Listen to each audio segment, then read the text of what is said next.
This is Think It Through with me, Abruptly. Get ready to start thinking.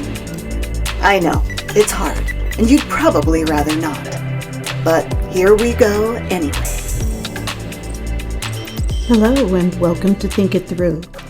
Before I begin, I just want to give a short disclaimer. This episode took a long time to write, mostly because things kept changing, and I would have to go back and do more research and rewrite it all.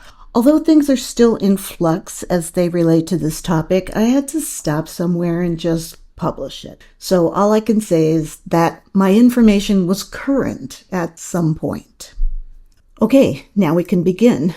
Let's start with a question. What entity is the largest collector, collator, keeper, and distributor of economic, scientific, and demographic information on the planet? If you said the United States government, you're right. And before you at me and say that Google takes that prize, it really doesn't. Well, in terms of personal, commercial, and behavioral data, okay, then that's Google's area of expertise. But I'm talking about where we find the information, the cold, hard facts that we depend on, the info that we need to make it through the day. That has long been one of the most important jobs of the U.S. government.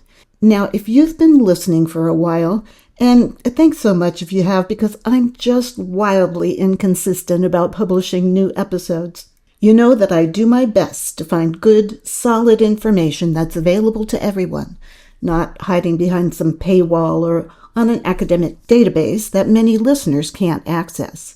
I do that so you can look those sources up for yourself and find out more about the topics I discuss.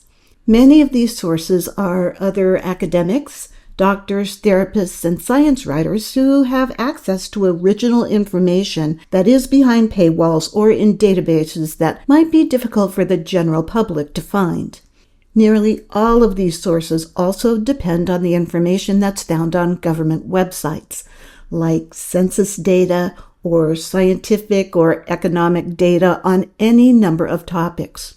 They then use that information to write articles for popular science websites, newspapers, magazines, and books that explain that information from those primary sources in a way that's more understandable to those of us who aren't experts in those fields.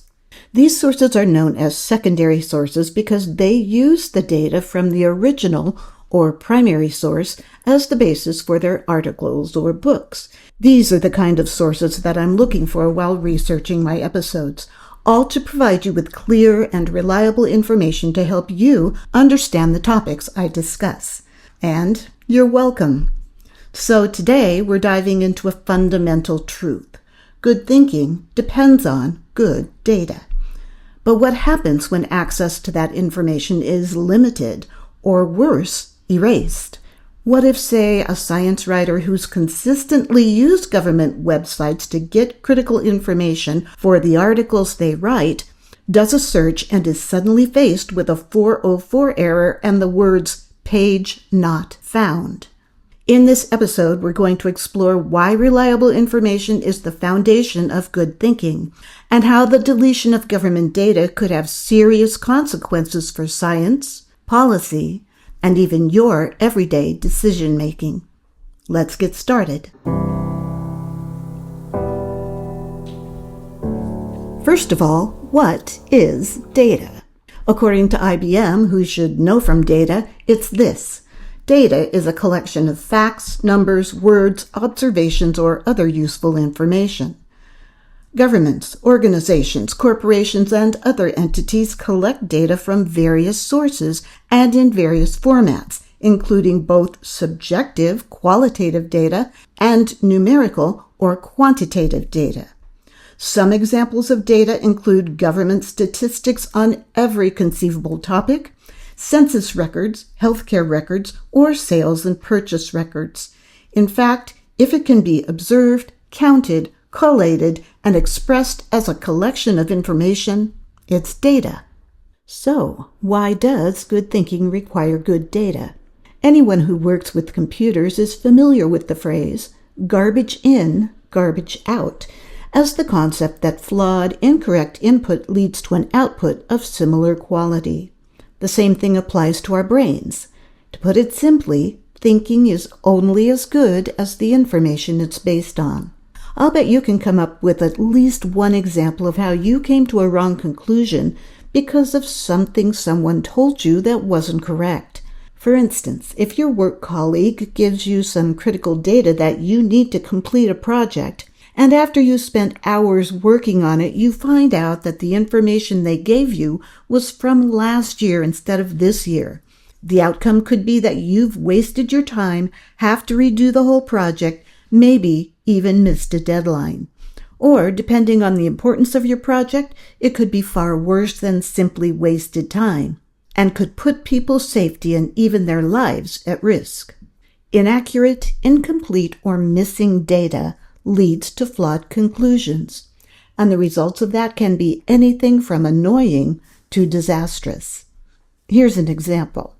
On December 11, 1998, NASA launched the Mars Climate Orbiter, a probe sent to study the atmosphere of Mars. 286 days later, the probe was destroyed upon entering the Martian atmosphere. The problem? After an investigation, it was determined that one piece of Lockheed Martin software was based on U.S. units like inches, while other pieces of NASA software were in metric units like centimeters. That discrepancy caused the spacecraft's entry trajectory to be much lower than planned, and because of that, it was destroyed in the atmosphere. According to NASA, here's what that mistake cost in today's dollars. The total for the orbiter and lander was $336 million. Another $160 million for launching it, and $75 million for mission operations. So, this one mistake based on bad data cost a total of $571 million in today's dollars. A more than $500 million mistake because of incorrect information set Mars research back not just in dollars, but in years of wasted time. Okay, so bad data caused a really bad outcome in that case. But you might be thinking, well, that's a horrible waste of money, but how does that affect me? Well, maybe a botched Mars probe doesn't affect your daily life, but data does inform almost every aspect of what you do on a regular basis. So if there's bad or missing data out there, it can certainly impact you in some way. According to the article, Data-Driven Life, How Data Shapes Our Daily Decisions, we expect that data will be available to help us navigate everyday life in ways we often don't notice. For instance, you check the weather app on your phone to determine how to plan your day, or use Google Maps to figure out the best way to get where you need to go, or you open your banking app to check your balance. The article calls data the invisible conductor of our digital symphony.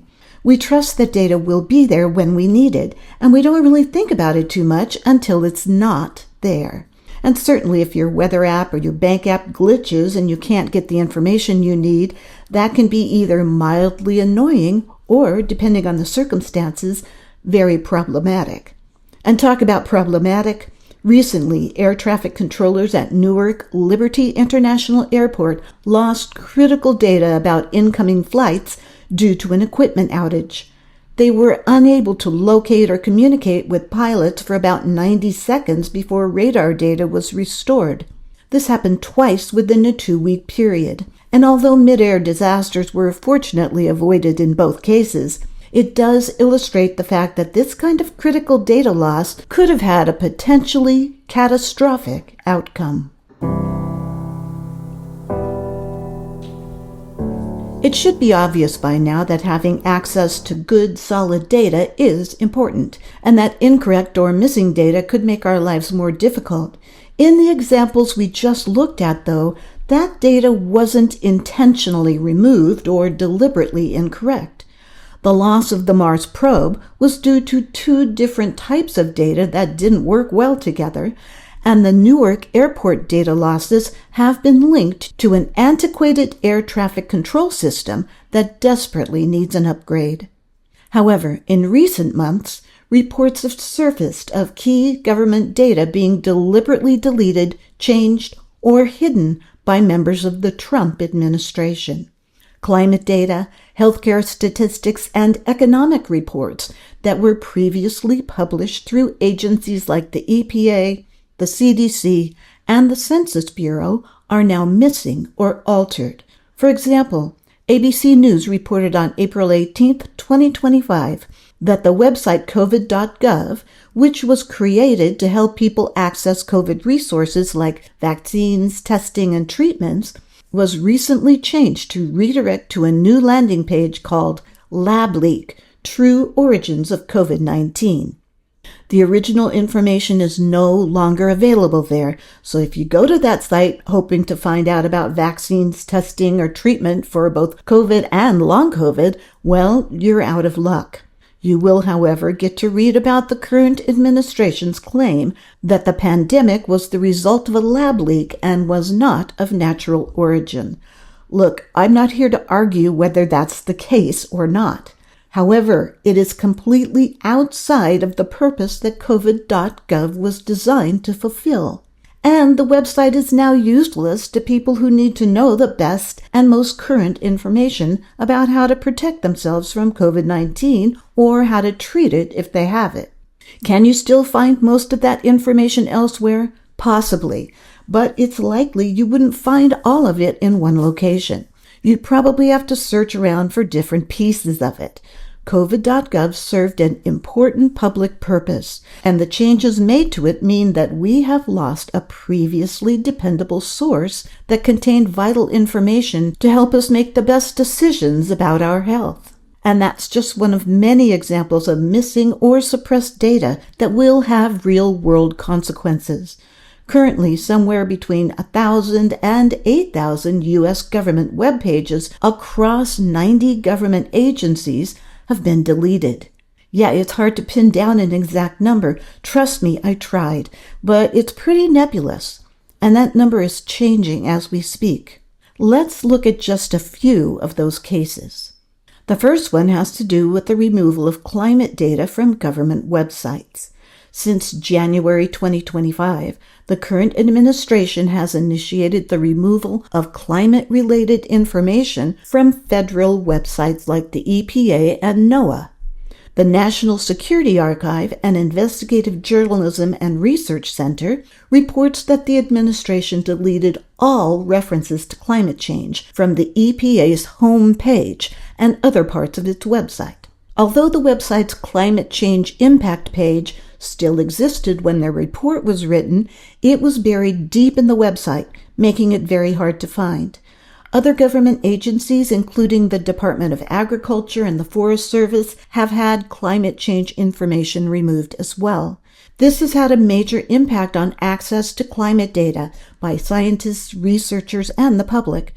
The removal of this data doesn't mean climate change isn't a thing anymore. It just means that the current administration doesn't want it to be a thing and has no intention of acknowledging it, thus compromising our ability to track climate and environmental changes. And it doesn't just affect us here in the U.S. Agencies worldwide rely on U.S. data for global climate assessments. The second example is the deletion of CDC health resources. The Centers for Disease Control and Prevention removed many health-related websites and datasets earlier this year, including those on HIV and LGBTQ health. This was done because of an executive order requiring federal agencies to eliminate diversity, equity, and inclusion programs and to recognize only two biological sexes, male and female. Now, many of these pages contained important information that had nothing to do with those topics. But because some of the information and data sets did involve them, entire pages were removed. To be clear, some of the programs and pages were restored by court order in mid-February, including the Youth Risk Behavior Surveillance System, which tracks U.S. high school students' health behaviors. The restored page now has a disclaimer from the Trump administration saying that any information on the page promoting gender ideology is extremely inaccurate. So yes, they put it back, but they were not happy about it, and according to NPR, some of the links to key results on that page go nowhere. Also, a food safety page that was originally called Safer Food Choices for Pregnant People was deleted but then restored with the new title of Safer Food Choices for Pregnant Women. The word people was apparently too inclusive, so nobody, including pregnant women, got to read about safe food choices during pregnancy until that one word was changed. And the Social Vulnerability Index, which helps identify communities that are vulnerable to the effects of disasters and public health emergencies, was initially taken down, but seems to have been restored in its original condition. Maybe. There's a fair amount of uncertainty out there about what might be different on these pages. Dr. Megan Ranney, an emergency physician and dean of Yale University's School of Public Health, says that she and other health officials are trying to figure out what is still missing and what may have been changed. According to CIDRAP, the Center for Infectious Disease Research and Policy, the removal of or changes to these resources impedes access to critical information necessary for tracking disease trends, developing prevention strategies, and providing healthcare services.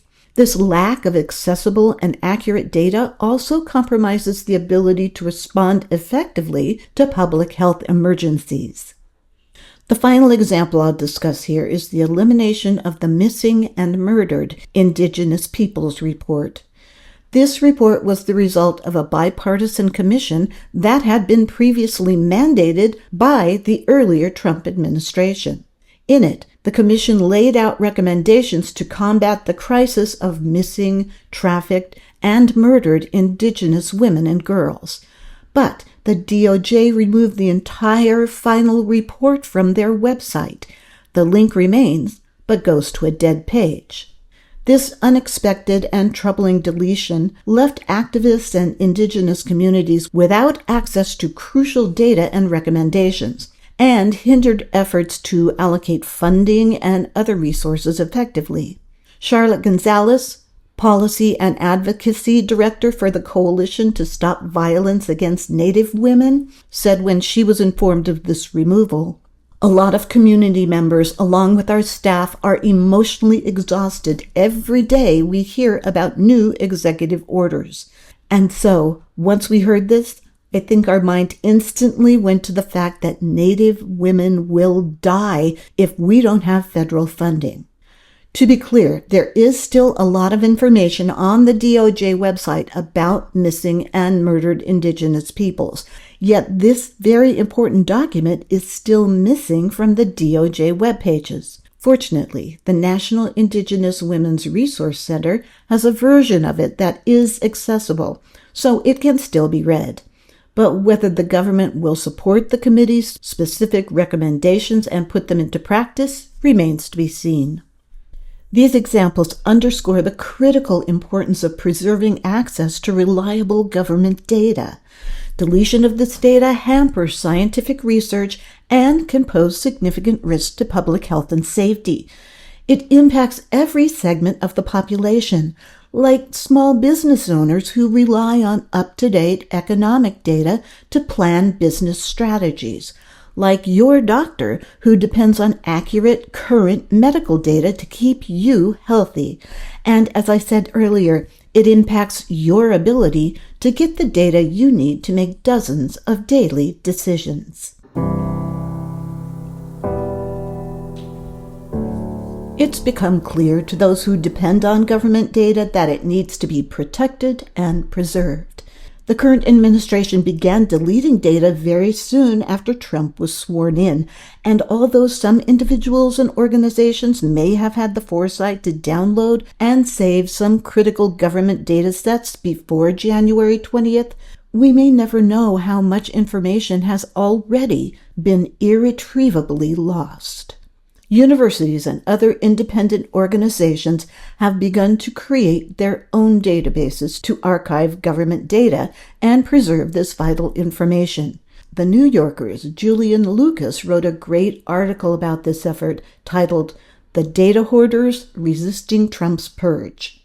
It goes into detail about this complex and laborious process being carried out by a well-organized resistance that he refers to as a loose collection of archivists and librarians who belong to organizations like the Internet Archive, the Environmental and Data Governance Initiative, and major university libraries like MIT's. I'll put a link to this article in the show notes. I'll also put a link to a University of Minnesota LibGuide that has information on other groups performing data rescue efforts, including the End-of-Term Web Archive, the Wayback Machine, and the Harvard Law School Library's Archive of Data.gov. Equally important is the role of journalists and watchdog groups in keeping information accessible. The National Press Foundation, for example, is concerned about the risk to education data and has given journalists alternative resources. And the Journalist Resource, a webpage that helps journalists bridge the gap between academia and journalism, is involved in preserving data as well. I'll put links to those web pages as well as to a Wikipedia page that lists watchdog groups. Obviously, not all of them are focused on this particular topic, but it's good to know who is out there keeping an eye on what government is up to. What's really sad, at least for me, is that I spent decades teaching research methods to students, and one of the things I told them is that no matter who was in charge in the country, and no matter how they personally felt about the government, that they could trust its huge storehouse of information, that the U.S. government was the most reliable collector, collator, and publisher of information in the world, that there were thousands of government workers whose jobs were to collect data and create reports from that data that could be accessed on government websites and used to make informed decisions. And while there are still over 300,000 data sets available for anyone to access on data.gov, I can't say with certainty that I fully trust that information anymore. Because so many government workers whose job it was to work with this data have lost their jobs, many of these data sets may not get updated, and new data sets may not be added. What used to be accurate, current, and reliable is now potentially untrustworthy and out of date, or the data that once existed is now just gone.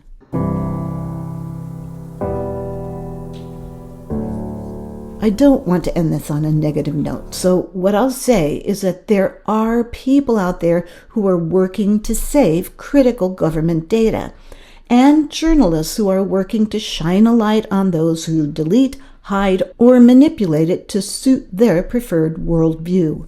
If this is important to you, you might contact and volunteer with one of these organizations that are fighting to preserve data. But if that's not a realistic goal for you, the one thing you can do is educate yourself on identifying reliable sources of information. Many of my previous episodes focus on finding good, trustworthy sources that you can depend on, like episodes 7 and 13, and episodes 18, 19, and 20 focus on who you can and should trust out there. Oh, and my last episode about how to recognize propaganda, that's a good one too. Okay, maybe you should just go back and listen to all of them. And don't forget to look at the show notes. I just want all of us to be vigilant, informed, and committed to the truth. And I hope you use the information in this episode to help you think it through.